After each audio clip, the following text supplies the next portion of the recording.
मेरी गली की एक लड़की है, प्यार वो मुझसे करती है। मेरी गली की एक लड़की है, प्यार वो मुझसे करती है। सामने जब आए तो, सामने जब आए तो कुछ भी कहने से डरती है।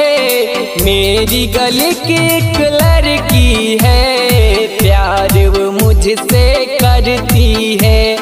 मेरी गली की एक लड़की है, प्यार वो मुझसे करती है।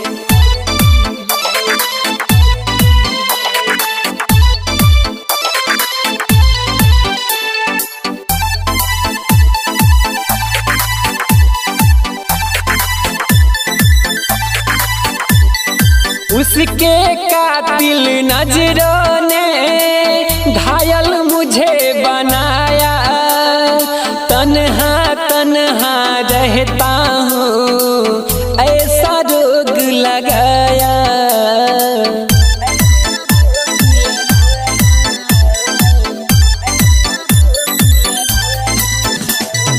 उसके कातिल नजरों ने घायल मुझे बनाया।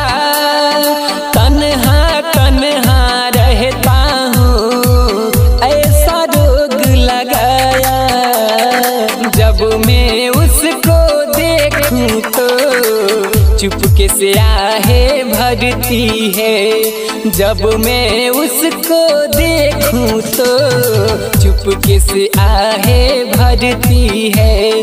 सामने जब आए तो, सामने जब आए तो कुछ भी कहने से डरती है।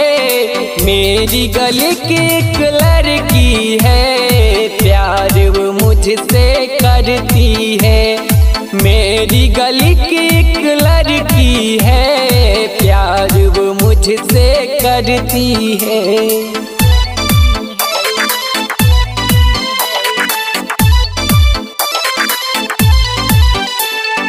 रिकॉर्डिंग बाय चाहत रिकॉर्डिंग स्टूडियो सहारनपुर में का बाजार। जब जब उसको देखूं ना मेरा दिल घबराए। सपनों में ऐसा लगता है कि कोई मुझे बुलाए।